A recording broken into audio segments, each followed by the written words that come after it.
Okay, so last video में हमने atom का स्ट्रक्चर तक पढ़ा था. So let make a quick revision.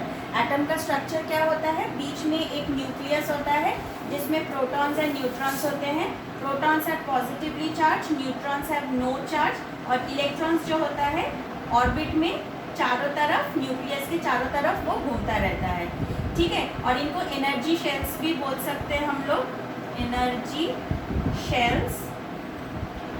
Y energy shells? क्योंकि ये जो इलेक्ट्रॉन ये जो ऑर्बिट में घूम रहा है उसके लिए इलेक्ट्रॉन को एनर्जी कौन दे रहा है? ये शेल्स. तो इसीलिए इन शेल्स को हम लोग एनर्जी शेल्स भी बोल सकते हैं. ठीक है, और नेक्स्ट थिंग क्या है? One thing which is very important. एक एटम में number of proton is equal to number of electron. मतलब जितने प्रोटॉन होंगे उतने ही न्यूट्रॉन होंगे. फॉर एग्जाम्पल अगर तुम्हारे पास 2 प्रोटॉन है तो इलेक्ट्रॉन भी 2 इलेक्ट्रॉन होंगे. अगर 4 प्रोटॉन है तो 4 ही इलेक्ट्रॉन्स होंगे. So number of proton is always equal to number of electron in an atom. इससे और भी एक पता चलता है कि जितने प्लस है उतने ही माइनस है. अगर 4 प्लस है तो 4 माइनस भी है, 4 प्लस है तो 4 माइनस भी है. और हम लोगों ने मैथ्स में पढ़ा था ना कि +4 और -4 इंटीजर्स में +4 और -4 बिकम्स 0. तो वैसे ही एटम में भी चार्जेस होने के बावजूद it does not conduct electricity. Why? Because number of proton is equal to number of electron, therefore net charge is 0. So an atom is electrically neutral. ठीक है. So with this 2 टाइप के question आ सकते हैं exam में. Define the structure of atom. तो अगर तुमको बोलेंगे define the structure of atom तो क्या बोलोगे कि atom contains a centrally located nucleus which contains protons and neutrons in it, and electron revolves around the nucleus in energy shells. Number of protons are positively charged, electrons are negatively charged, neutrons have no charge, and also the number of proton is equal to number of electrons. यहाँ तक लिखोगे, so that will complete your answer. Now second question will be why atom is electrically neutral or why atom does not conduct electricity. Reason क्या लिखोगे? In an atom number of proton is equal to number of electron, therefore net charge on an atom is 0, so atom does not conduct electricity. ठीक है. So that completes the neutral nature of atom. Next comes atomic number and atomic mass. ठीक है. Atomic number and atomic mass. अच्छा, what is atomic number? Atomic number is the total number of proton present in the nucleus of an atom. ठीक है. Total number of proton present in the nucleus of an atom. ठीक है. तो अगर किसी atom में 2 proton है तो उसका एटॉमिक नंबर हो जाएगा 2. अगर किसी एटम में नंबर ऑफ प्रोटॉन 3 है तो उसका एटॉमिक नंबर हो जाएगा 3 एंड सो ऑन. जिसमें जितने प्रोटॉन्स होंगे उसमें उसका उतना ही एटॉमिक नंबर होगा. And atomic number is represented as Z. ठीक है. Now coming to atomic mass. Atomic mass is the total number of protons and neutrons present in the nucleus of an atom. ठीक है. It is the total number of proton plus neutron present in the nucleus of an atom. तो अगर किसी atom में 2 proton and 3 neutrons हैं तो उसका total atomic mass कितना हो जाएगा? 2 + 3 5 हो जाएगा उसका एटॉमिक मास. ठीक है. और इसको हम लोग डिनोट करते हैं with the capital letter A. अब सोचो तुमको एग्जाम में ऐसा दिया है, एक एलिमेंट है A, और यहाँ पर तुमको दिया है, हम लोग ऊपर एटॉमिक मास और नीचे एटॉमिक नंबर लिखते हैं ऐसे.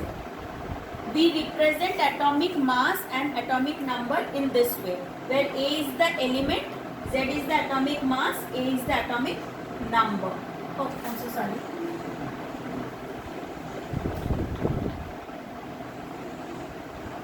A is the atomic mass and Z is the atomic number. तो नंबर नीचे लिखते हैं, मास ऊपर लिखते हैं, ठीक है.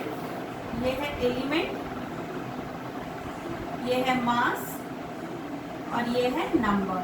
सो फॉर एग्जाम्पल अगर मैं देती हूँ एक एलिमेंट X है और मैं यहाँ पर 23 देती हूँ और यहाँ पर 11 देती हूँ और बोलती हूँ what do you understand by this, तो तुम लोग क्या लिखोगे कि element A has atomic mass is equal to 23 and atomic number is equal to 11. ठीक है. अच्छा, अब ये जो पर्टिकुलर चीज़ है इससे हम लोग और भी बहुत कुछ इंफॉर्मेशन डिराइव कर सकते हैं अबाउट एन एटम. ठीक है. इसमें क्वेश्चन भी आ सकता है. कैसा क्वेश्चन आएगा, लेट मी टेल यू.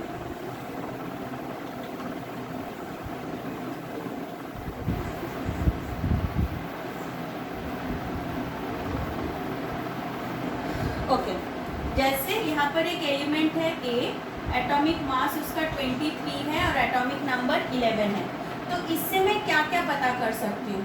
मैं सबसे पहले एटॉमिक मास पता कर सकती हूँ, एटॉमिक नंबर पता कर सकती हूँ, number of proton, number of electron, number of neutron. ठीक है. इतना सब कुछ मैं निकाल सकती हूँ. एटॉमिक मास ऑब्वियसली जो ऊपर है वो एटॉमिक मास है, so that is 23. Atomic number जो नीचे है, सो दैट इज 11. अब नंबर ऑफ प्रोटॉन, मैंने अभी इससे पहले बताया था कि atomic number is the total number of proton present in the nucleus of an atom. So atomic number is related with number of proton. So atomic number is related with number of proton.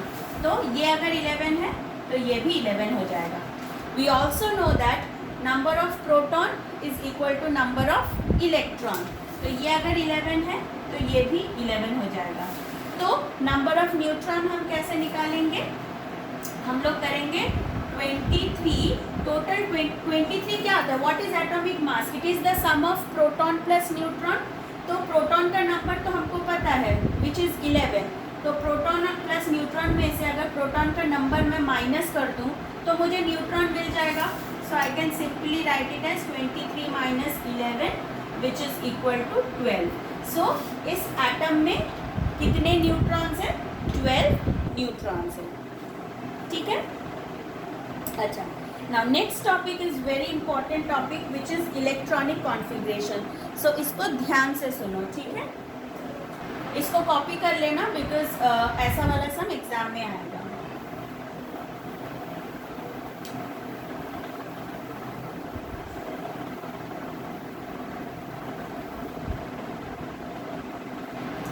अच्छा, next is electronic.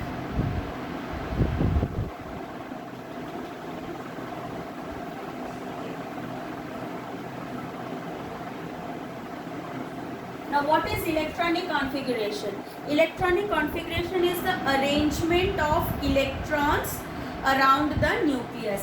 मैंने क्या कहा था कि electron revolves around the nucleus. तो ये जो revolve करते हैं in a shell, एक shell में कितने electrons हो सकते हैं. So how we know that? We know that it by electronic configuration. या फिर कैसे electrons nucleus के चारों तरफ arranged हैं, that is called electronic configuration. ठीक है. So now let's see this. ये है nucleus, ये है first shell, ये है second shell, ये है third shell, fourth shell and so on. First shell को हम लोग K, second shell को L, फिर M, फिर N and so on. इस नाम से हम लोग जानते हैं. ठीक है. और यहाँ पर हर एक शेल का एक फिक्स्ड कैपेसिटी होता है. ठीक है. जैसे हर एक इंसान का एक फिक्स्ड कैपेसिटी होता है फूड खाने का, और उससे ज़्यादा अगर हम उसको फूड दे, एक बार पेट भर जाने के बाद तुमको अगर मैं और फूड देती हूँ, you won't be able to eat it और कंज्यूम इट। सिमिलरली एक शेल का जितना कैपेसिटी होता है वो उससे कम इलेक्ट्रॉन तो रख सकता है, बट उससे ज़्यादा इलेक्ट्रॉन्स नहीं रख सकता। तो फर्स्ट शेल का कैपेसिटी होता है 2 इलेक्ट्रॉन्स का, सेकेंड शेल का कैपेसिटी होता है 8 इलेक्ट्रॉन्स का, थर्ड का होता है 18 इलेक्ट्रॉन्स, फोर्थ का होता है 32 इलेक्ट्रॉन्स। ठीक है, तो अभी फ़िलहाल तो क्लास 7th में तुमको इसको यूं ही याद कर लेना है, but if you want to know some extra information, ये कैसे आता है, you get the capacity of a given shell by the formula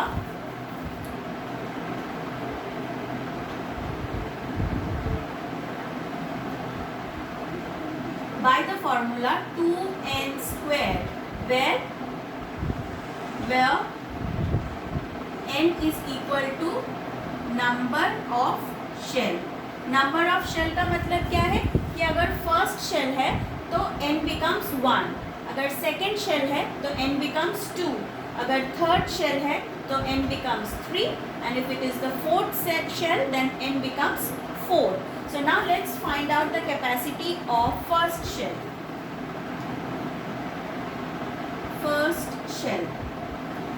First shell में we know that n is equal to 1, so formula क्या है 2n square, so 2 into 1 का whole square, so 2 into 1 which is equal to 2 electrons।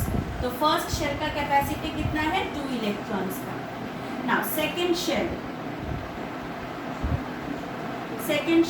Again second shell में n का value हो जाएगा 2, because we are talking about the second shell. Formula is 2n square, so 2 into 2 का square which is equal to 2 into 4 which is 8 electrons. तो second shell का capacity है 8 electrons. Similarly if you are talking about the third shell, so n becomes 3, 2n square which means 2 into 3 का square, 2 into 9, 2 9s are 18 electrons and so on। You can also try the fourth, I'll leave the fourth shell for you to calculate।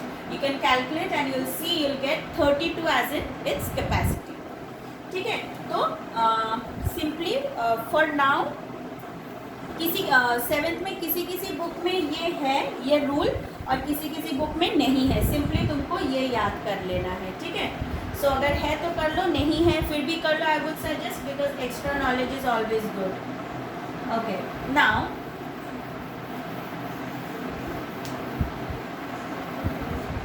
सो ये हो गया capacity.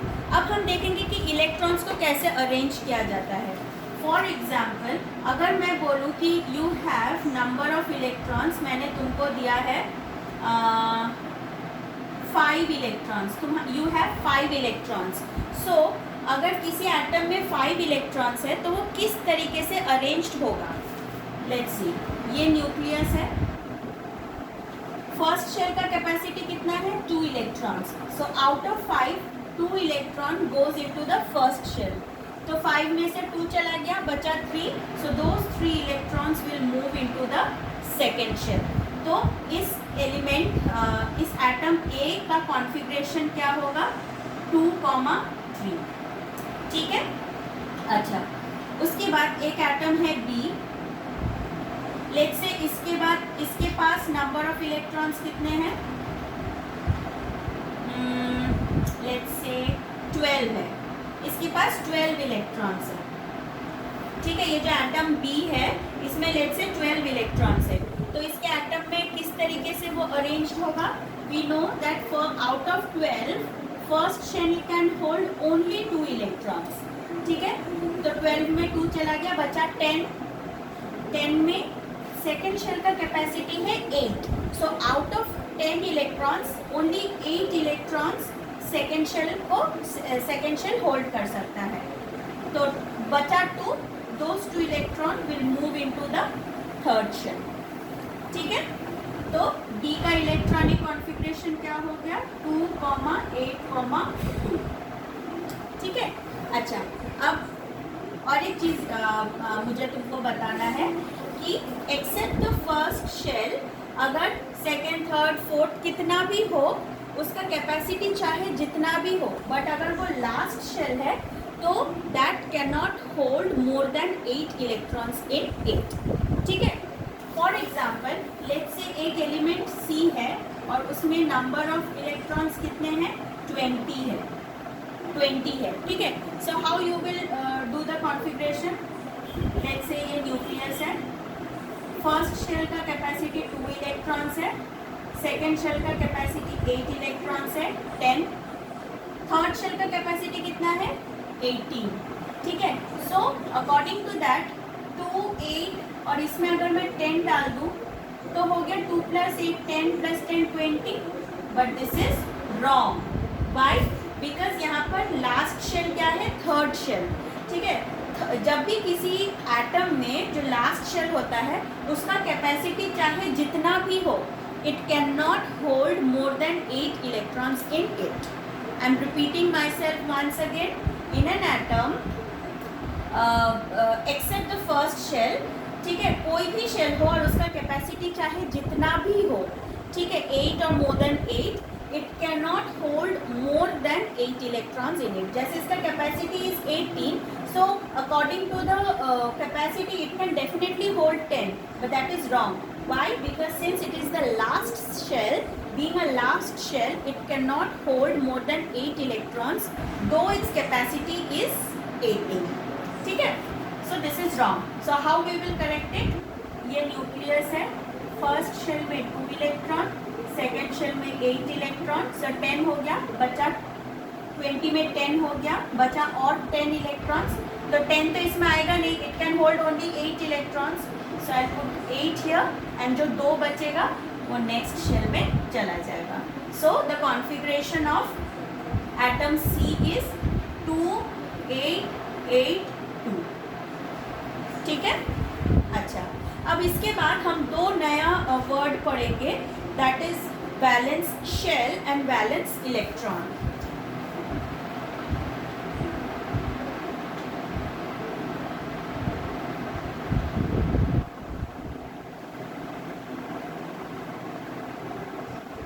ठीक है, valence shell means the last shell. Valence shell means the last shell. जैसे इसमें last shell कौन सा है, सेकेंड शेल, तो एटम ए का वैलेंस शेल कितना हो गया, सेकेंड शेल। इसमें लास्ट शेल कौन सा है, थर्ड शेल, सो इसका वैलेंस शेल क्या हो गया, थर्ड शेल। इसमें लास्ट शेल कौन सा है, फोर्थ शेल, तो वैलेंस शेल क्या हो गया, fourth shell. So valence shell means the last shell. ठीक है, तो अगर किसी में लास्ट शेल सेकेंड है तो सेकेंड होगा, किसी में अगर 3 शेल्स है तो थर्ड शेल उसका वैलेंस शेल होगा, किसी में अगर 4 शेल्स है तो फोर्थ वाला शेल उसका वैलेंस शेल होगा। Now coming to valence electron, as the name suggest valence electron मतलब वैलेंस शेल में जितने इलेक्ट्रॉन्स है, those electrons will be termed as valence electron. ठीक है, फॉर एग्जाम्पल यहाँ पर वैलेंस शेल देखो, सेकेंड शेल है और उसमें कितने इलेक्ट्रॉन्स हैं, 3, तो इसके वैलेंस इलेक्ट्रॉन कितने हो जाएंगे, 3। Number of electrons present in the last shell और वैलेंस शेल, ठीक है, इज कॉल्ड वैलेंस इलेक्ट्रॉन। ठीक है, तो तुमको ये नहीं पूछेंगे कि व्हाट आर वैलेंस इलेक्ट्रॉन्स, तुमको एक एटम दे देंगे, उसका एटॉमिक नंबर दे देंगे और बोलेंगे कि फाइंड द वैलेंस इलेक्ट्रॉन। तो सबसे पहले तुमको उसका कॉन्फ़िगरेशन बनाना पड़ेगा और देखना पड़ेगा कि लास्ट शेल में कितने इलेक्ट्रॉन्स हैं। तो इसमें 2 इलेक्ट्रॉन है, तो इसका वैलेंस इलेक्ट्रॉन कितना हो जाएगा, 2। इसका वैलेंस इलेक्ट्रॉन कितना हो जाएगा, 3। इसका वैलेंस इलेक्ट्रॉन कितना हो जाएगा, 2। ठीक है, समझ में आया? So that is valence electron. तो आज ये वीडियो यहीं तक कंप्लीट करते हैं। नेक्स्ट वीडियो में मैं फर्दर और भी समझाऊंगी अबाउट एटॉमिक स्ट्रक्चर। ओके।